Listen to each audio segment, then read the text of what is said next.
Morning. இன்னைக்கு aunty என்ன பண்ணுறாங்கன்னு பார்க்கலாமா? பாப்பாவுக்கு பிடிச்ச ஊத்தாப்பம், ஊத்தாப்பத்துக்கு ஸ்வீட் கார்னும் சீஸு புதினா போட்டு ஊத்தாப்பம். அப்புறம் இன்றைக்கி பச்சை மொச்சை போட்டு புளிக்குழம்பு. அதுக்கு எல்லாம் எடுத்து வச்சுருக்கேன். அரைக்கிறதுக்கு தனியா, பெருங்காயத்தூள், ஜீரகம், வரமிளகாய், தக்காளி, தேங்காய் அதை அரைச்சிட்டு இது புளியை கரைச்சி வச்சுருக்கேன். கத்திரிக்காய் இங்கே வச்சுருக்கேன். பச்சை மொச்சை வேக வச்சுருக்கேன். அதை போட்டு புளிக்குழம்பு வைக்கணும் இன்றைக்கி பாப்பாவுக்கு. பாப்பாவுக்கு இப்போ ரெடி ஆயிடுச்சு ஊத்தாப்பம், சீஸ் ஊத்தாப்பம், ஸ்வீட் கார்னும் சீஸு புதினா இதை போட்டு ஊத்தாப்பம். பாப்பா போய் சாப்பிடு பாப்பா.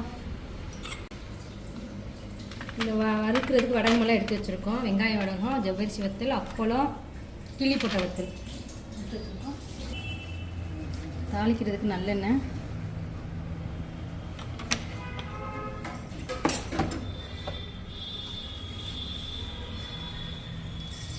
கடுகு,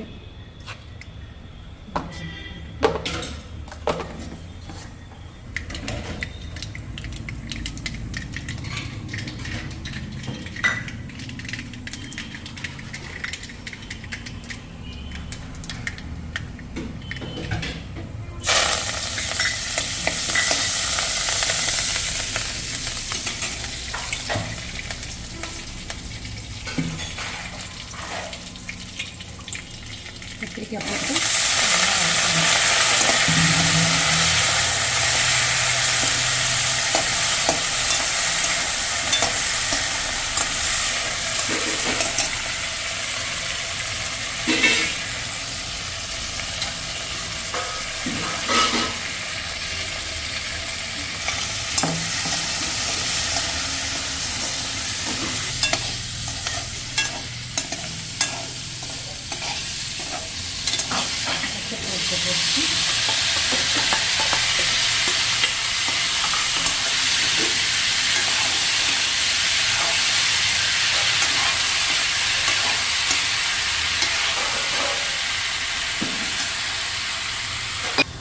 இப்போ அரைச்சதெல்லாம் ஊற்ற போகிறோம்.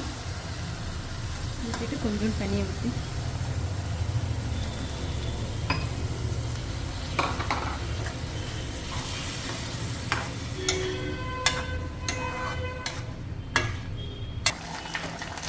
இப்போ புளி தண்ணியை விட்டு கொஞ்ச நேரம் கொதிக்கவும் இறக்கிடணும். அவ்வளோதான், குழம்பு ரெடி ஆகிடுச்சு. புளிக்குழம்பு பச்சை மொச்சை போட்டு புளிக்குழம்பு ரெடி. வடகம் வறுத்துக்கிட்டு இருக்கேன். இது ரெடி ஆயிடுச்சுன்னா சாப்பிட்லாம். எல்லாம் ரெடி ஆயிடுச்சு. எல்லாம் கொண்டு வந்து வச்சாச்சு. இது புளிக்குழம்பு, இது கொஞ்சம் தயிர் சாதம், இதுக்கு தொக்கு வந்து நெல்லிக்காய் தொக்கு, கொஞ்சம் புளிப்பாக இருந்துச்சு. மிளகாத்தூள் போட்டு நல்லெண்ணெய் விட்டு வதக்கி வச்சுருக்கேன். இது வச்ச சாதம், இது வடகம் வறுத்து வச்சுருக்கேன். ரெடி ஆயிடுச்சு, சாப்பிடலாம்.